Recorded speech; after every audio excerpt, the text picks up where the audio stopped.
અમદાવાદના Vatva GIDC road પર અકસ્માતની ઘટના સામે આવી। બેકાબુ કાર ઝાડની સાથે અથડાતા અકસ્માત થયો।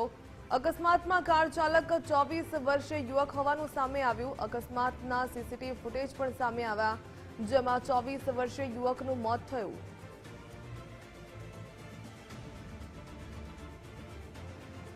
વધુ વિગત મેળવીએ સંવાદદાતા અર્પિત દરજી પાસેથી। અર્પિત, જીઆઈડીસી રોડ પર અકસ્માતની ઘટના સામે આવી, એક યુવકનું મોત થયું, વધુ શું વિગત?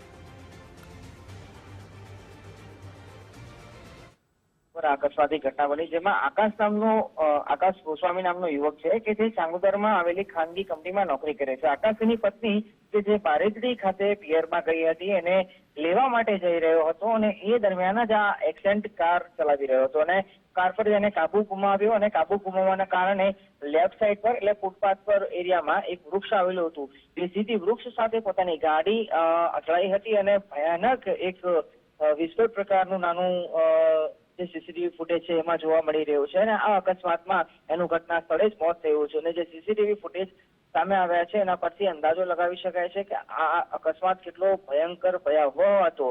આ મામલે હજુ પોલીસ ફરિયાદ નથી નોંધાઈ, પણ આ સીસીટીવી ફૂટેજ અને અકસ્માતની ઘટના પોલીસના ધ્યાને આવી છે અને બની શકે છે કે કાર બેદરકારી પૂર્વક હંકારવા બદલ જે મૃતક છે એની સામે જે કાયદા પ્રમાણે જે ફરિયાદ નોંધવાની પ્રક્રિયા હોય છે એ પણ આગામી સમયમાં નોંધવામાં આવી શકે છે। પણ આટલા કેટલાક દિવસોમાં અકસ્માતની ઘટનાઓ સામે આવતી હોય છે અને એવામાં આ ભયંકર સીસીટીવી ફૂટેજ સામે આવ્યા છે, જેમાં કાર ચાલક પોતે કાર હંકારી રહ્યો હતો અને કાર પર કાબુ ગુમાવવાના કારણે એની કાર વૃક્ષ સાથે અથડાઈ અને ભયંકર અકસ્માત થયો અને એનું મોત થયું।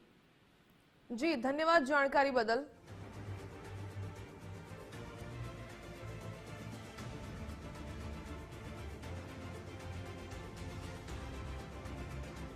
અકસ્માતના સીસીટીવી ફૂટેજ સામે આવ્યા એટલા ચોંકાવનારા દ્રશ્યો કહી શકાય કે બેકાબુ કાર ઝાડની સાથે અથડાઈને કાર સવાર જે 24 વર્ષીય યુવક હતો તેનું મોત નીપજ્યું। અમદાવાદના વટવા જીઆઈડીસી રોડ પરની આ ઘટના છે। બેકાબુ કાર ઝાડ સાથે અથડાઈ હતી, જો કે હવે પોલીસે આગળની તપાસ પણ હાથ ધરી છે। હજુ સુધી કોઈ ફરિયાદ નોંધાઈ નથી, પરંતુ આ સીસીટીવી ફૂટેજને આધારે પોલીસ કાર્યવાહી કરી શકે। 24 વર્ષીય યુવક કારમાં સવાર હતો અને બેકાબુ કાર બની અને ઝાડ સાથે જઈને ટકરાઈ અને અકસ્માતની ઘટનામાં 24 વર્ષીય યુવકનું મોત થયું। વટવા જીઆઈડીસી રોડ પરના આ દ્રશ્યો, જ્યાં બેકાબુ બની હતી કાર, જો કે કયા કારણોસર કાર ચાલકે પોતાના કાર પરથી નિયંત્રણ ગુમાવ્યું તે હજી સુધી કોઈ પ્રકારની વિગતો સામે નથી આવી, પરંતુ આ અકસ્માતની ગોઝારી ઘટનામાં કાર સવારનું મોત નીપજ્યું હોવાના પણ અહેવાલ પ્રાપ્ત થયા। આ સીસીટીવી ફૂટેજ સામે આવ્યા તેના પરથી અંદાજ લગાવી શકાય કે અકસ્માત કેટલો ભયાનક હતો। કારના દ્રશ્યો પણ સામે આવ્યા, જે પ્રકારે કારનો કચર ઘાણ નીકળી ગયો છે તેના પરથી અકસ્માત કેટલો ભયાનક છે તે અંદાજ લગાવી શકાય।